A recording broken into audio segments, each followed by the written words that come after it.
d'abord dama j'ai eu une pensée wala am kersa sax pour ñiy toog ci plateau télé yi ba tey naan campagne record luñ fi bay musuñ ko fee bay tout va bien buñ leen ne concert casserole ñu ne 3 personnes la que politiciens yi ñoo ci dugg manipulation la tout ça passe bien mbay mi tout se passe bien saako xawma lan 1000 francs lay jar xam nga. saako engrais.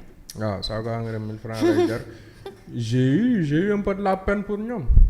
J'ai eu de la peine pour eux parce que hier c'est le premier ministre himself. moo leen weddee moo déconstruire li ñuy wax ñoom ci plateau yi moo weddi Mabouba Diagne quoi limite ça a été un affront qui a été fait à Mabouba Diagne. Que félicitations yow ma la doon defal yëpp daanaka dama ciy reculer quoi parce que la situation elle est ce qu'elle est. moo tax mu am solo nit ñi di wax dëgg kese di fàtte farfarloog yooyu. ay da ngay taxaw ci li factuel da ngay taxaw ci dëgg bu féete jotee. nga fàtte partisanerie pas fàtte sa parti politique nga faree ci askan wi faree ci baykat bi sonn. Parce que l'histoire voilà l'histoire est ce qu'elle est et puis la vérité elle peut prendre les escaliers mais day agsi mi ngi nii agsi na. xam nga Mabouba Diagne lim ñu doon wax ak li Ousmane Sonko doon wax ak lañ ko doon wax démb du benn yàlla ak yàlla la. ñi toog ci plateau yi naan l'agriculture tout se passe bien la ñuy wax ak démb li premier ministre bu wax ak la ñuy wax premier ministre du benn yàlla ak yàlla la. toujours pour rester sur la forme xam nga mënuma di toog fii nii bi mën di am Touba naan que c'est indécent le fait que premier ministre bi bañ déplacé wu dem fa. ba pare ma bañ a rafetlu. en demi-teinte dem bi mu dem démb ci rencontre agriculteurs yi ca Sall mais parce qu'il y a toujours un mais politique la waaye politique la quoi. qui demande rassurer agriculteurs. non politique la xamul tax depuis ba Ousmane Sonko taxawee ci dernier grand théâtre bi face aux supposés martyrs ne leen que fi mu toll nii remobilisation nañu defaraat base bi nañ sillonnewaat Sénégal dañu soxla 1,4 million membres rabar nga dégg ñu naan 2,4 millions membres. À partir de ce moment action bu ñu mën di mettre en place man damay jàpp ne action politique la pour jëmale ci objectif yooyu ñu décliner parce que booba léegi am na ay situations yu urgentes yoo xam ne nécessité woon na premier ministre déplacé wu. Cette année, il y a eu des inondations à Matam, il y a eu des inondations à Touba, il y a eu des inondations à Dakar, il y a eu des inondations à Tambacounda. Ce sont des situations humanitaires. Xam nga baykat yi aujourd'hui c'est une situation avant tout un problème de finance d'abord, c'est un problème aussi social. Mais lële mbënd mi inondation bi c'était une situation humanitaire maanaam c'était la vie et la dignité de personnes la santé de personnes qui étaient en jeu. Donc quand tu essaies de prioriser ay urgence il n'y avait pas plus urgent que de se déplacer vers ñooñu enclencher fa ak plan Orsec pour ñu génn ci jafe-jafe yi nga xamante ne bii seen dignité en tant qu'être humain lañ doon ñàkk ay wanag ñàkk fu ñu tëdd ñàkk lu ñu lekk. Mais loolu politiquement c'était beaucoup plus risqué te foofu mënoo fa dem génnee fa ni nga génnee fii mooy diggee après nga dem foofu da ngay ñëw fekk une situation qui est là mënoo diggee après nga dem il faut que daar qu'il y ait des mesures qui soient prises ci tàng-tàng bi.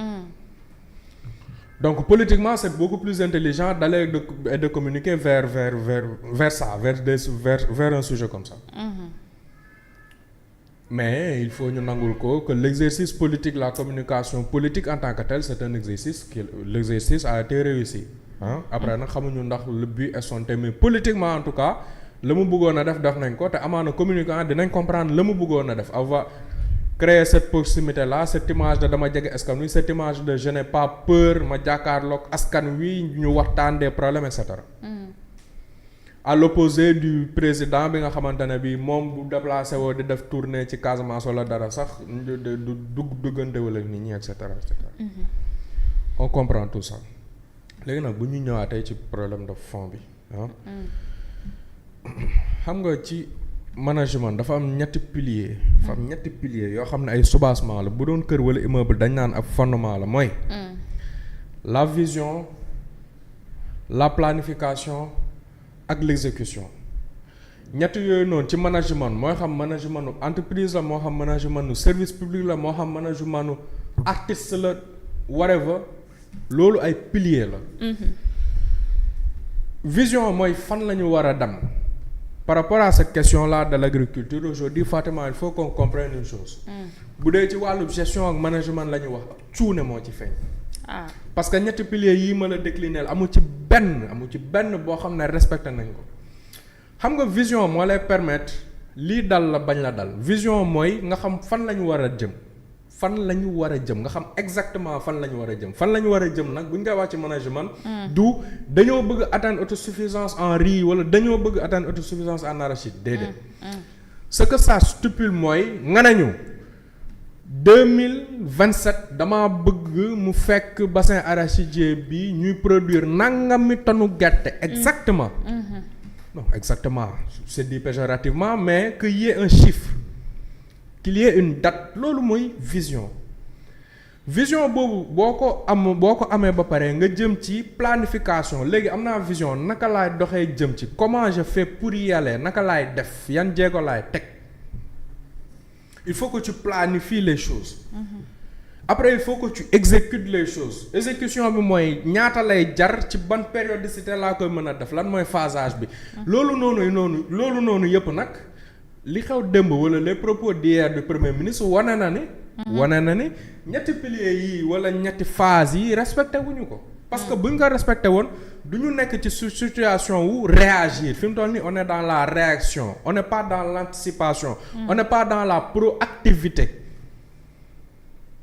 différence bi may def entre la proactivité wala la stratégie ak la réaction mooy yow la situation elle est déjà là si tu avais une vraie vision situation bi du agsi fii parce que xalaatoon nga ci ba am ay hypothèses xam l'hypothèse positive mi ngi nii l'hypothèse négative mi ngi nii bu ci nekk par rapport ak moom naka la ñuy réagir mais aujourd'hui tu es devant une situation boo xam ne da ngaa bàyyi ba mu installé wu ba mu enlisé wu boobu ba léegi sa ñi ngay liggéeyandool nekk dans un déni total je parle du ministre de l'agriculture nekk dans un déni total de présenter une situation chimérique boo xamante ne bii ci esprit am kese la exister nga koy seetaan yow en tant que son patron le premier ministre nga koy seetaan muy enlisé wu di envenimé wu ba agsi ci loo nga xamante ne bii yow tu es obligé nga déplacer wu sa bopp alors que tu as d'autres sujets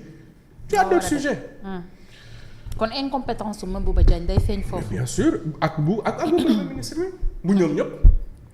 non PM bi moom bosam mënul feeñ peut-être que c'est l'homme de la situation aussi.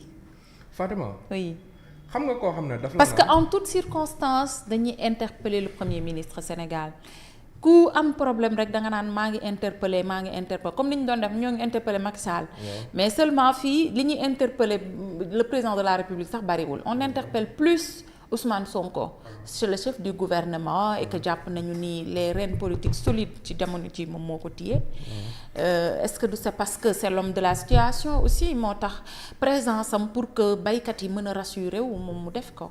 Fatima lu tax tey bu benn journaliste source A bindoon ñombe duñ ko woo moom kese ñuy woowaale patron rédaction bi. parce que si tutelam la. jeex na pourtant mënoon nañ ne mais journaliste bi lu mu bind moom moo ko bind mais non loolu mooy manager. tu ne peux pas faut di nga xam ne yow yaa leen tànn tabb leen jox leen ay mission jox leen une direction bu ñu lajee yow mënoo cee raxasu ce n'est pas possible alors tey bu ñu premier ministre bi ne 250 000 tonnes la Sonacos bëggoon jënd. et que moom dina fexe ba ñuy jënd 450 000 tonnes. waaw Fatima ñoom biñ premier ministre ba tey moo ñuy wax ni yokku nañ surface arable yi yokku nañ moyens yu ñu mettre en disposition pour que la ñuy bay yokku. mais la ñu bay nañu bëggoon mu tollul nii. maanaam suñu productivité par hectare ba tey dafa des te ci loolu la tensé déjà le ministre de l'agriculture en disant que dañu battre record. voilà en lui disant que si on parvient à par hectare ñuy bay 2 fois li ñu nekk di bay fi mu ne bu boobaa dinaa la mën a féliciter waa léegi yow yaa ngi am ambition wu bay 2 fois li nga bay nii 960 000 tonnes le ministre de l'agriculture bi wax yow yaa ngi am ambition wu bay 1,8 million non waaw 1,8 million de tonnes loolu nga amoon ambition bi kon parce que bu ministre de l'agriculture bi defoon loolu nga féliciter ko kon loolu nga bëggoon. waa mais yow xaaju loolu. tu peines à les écouter waaw tu ne peux pas écouler 960 000 nga ne yow. ah c'est contradictoire de wax dëgg yàlla. mais yow pare woo en fait yow bëgg nga ñu bay lu bëri mais tu n'as pas mis amoo les mécanismes yu permettre bu ñu bayee lu bëri Sonacos jënd lépp mënu ko mais jënd xaaj bi sax mënu ko ba pare nga bëgg baykat bi yokk lu muy bay moom déjà baykat bi problème mu commercialisation la am nee na la ren aw ma problème mu bay. ña doon wax ak moom dañ ko ne ren amuñu problème mu bay en tant que tel problème bi ñu am problème mu taaraar la problème bi ñu am problème mu commercialisation la taaraar bi dafay implicitement li ñu ciy comprendre mooy jiwu ba ñu jot engrais ba ñu jot pesticide ba ñu jot qualité wu loolu lay remettre en question pas forcément la qualité du travail de l'agriculteur. léegi nga war a jógee ci phase boobu commercialisation ñëw commercialisation ñu ne naka lañ koy defee ñu ne état bi dafay def conseil des ministres daal di homologuer ab prix boobu noonu ci la ñuy jaayee ñu ne Sonacos dafa war a jënd li ëpp ci gerte gi mais Sonacos mënul jënd ci li ëpp ci gerte gi. aujourd'hui le premier ministre nous dit que la Sonacos s'engage à ce que la Sonacos te foofu d'abord y a parce que foog waxtaan am seen diggante ak Sonacos ba pare. déjà man foofu y a quelque chose sur la forme man déjà pour man. un premier ministre da nga naan waxtaan naa avec le président de la République. jël nëpp ndogal nee na ma naa organiser ndogalam googu noonu fexe ndogal gi ñu amal ko mais que man le premier ministre je m'engage ak dañ waa Sonacos lii seen problème mooy mënuñu tuñoo leb xaalis ci banque yi ñun état bi dinañ leen accompagner ci wàllu xaalis d'ailleurs le ministre des finances mais sëñ bi yow tu es en plein freestyle là.